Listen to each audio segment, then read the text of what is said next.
And with that, I'm going to open the floor, and then you can shoot at me any old way you'd like to. There's the first shot. Okay. Now, you want to do all this work while you're around supervising us, but I need you to know that you've alienated all the political scientists with your remarks. No, they'll have that as a challenge. You've alienated all the political dynamics. That's still going? Yeah. You've alienated the sociologists and the anthropologists. I hope so. So who's going to follow you? You are!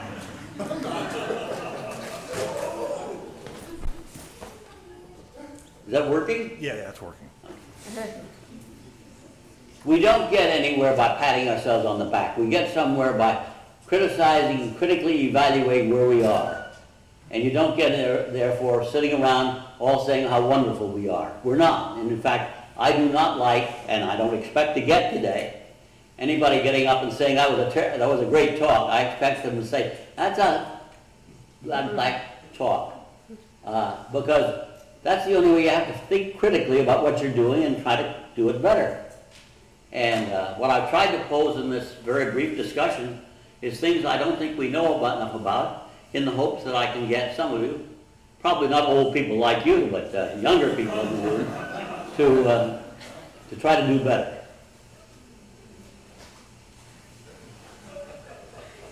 I so overwhelmed you, you're not going to raise your hand and attack me? Come on. Yes. You got to talk loud if I'm going to hear you. Thank you. Yeah, thank you for your talk. I'm sorry, I haven't read your book. I can't hear you. I'm sorry, I have not read your book. Perhaps I should do that before offering my criticism. However, the crux of my criticism is the analysis seems extraordinarily generous to the open access society. It seems extremely anthropocentric in that a lot of the economic activity that these open access societies are generating is very destructive to the larger ecosystem, and furthermore, it seems very paternalistic that these open access societies would continue to dictate the terms of development to limited access societies. So the point of my question is, what do you see? Is there a social order beyond open access society which would truly, for example, I'm studying public health, it would truly deliver upon the science of medicine to developing countries where, billions of people live without water or access to simple prevention and treatment of a disease like malaria? Now that's a good criticism, and I like it. I like it because he said something, and quite right.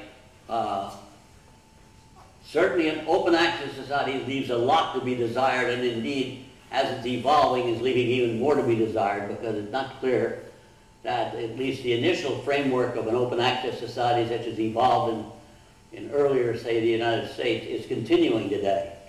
And we're creating interest groups and pressure groups, political organizations and special interests that may wipe out a lot of the advantages that have made open access, at least in part, such a dynamic process. And I think that's right.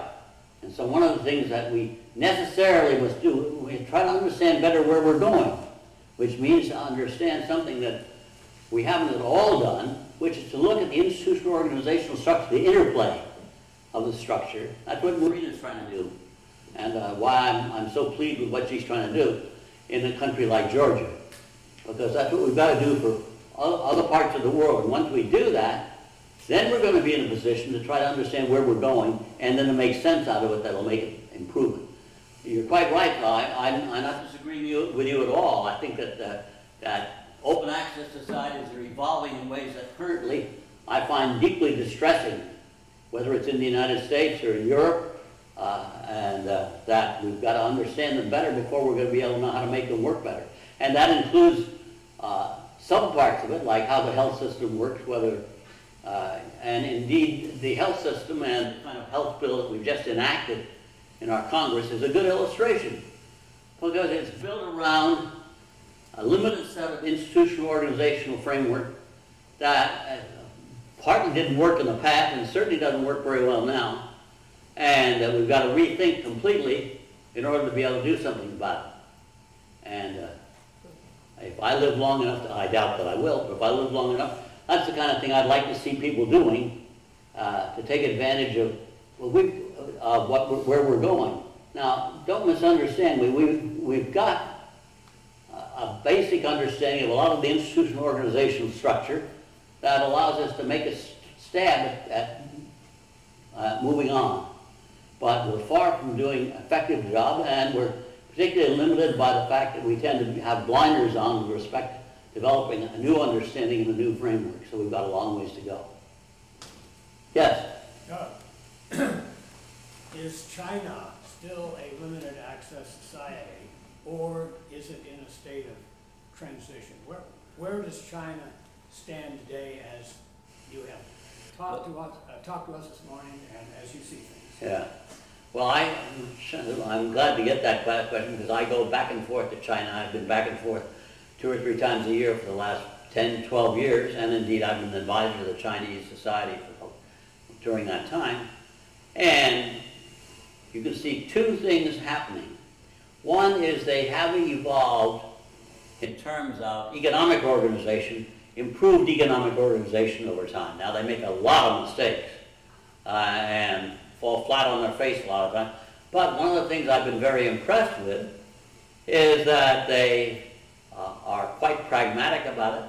When things don't work, so far, they have tried new things to make them work better. And that's made it so that the economy has continually evolved successfully. Politically, it's something else. Now, it's true that one of the things they've done politically, which I think is a step in the right direction, is they've delegated from central political control to lower levels of control, and that has helped them through the last 10 years to solve a lot of problems, and I've had a little hand in doing that with them. But it's still a political dictatorship.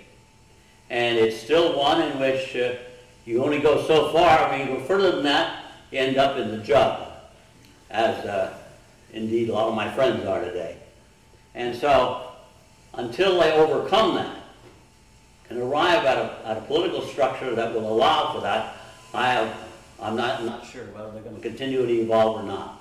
And so I'm very interested to watch, because whether they, at some point, they're going to have political interest groups that are going to try to prevent the continual adjustment process that has characterized them so far that's made them so impressive.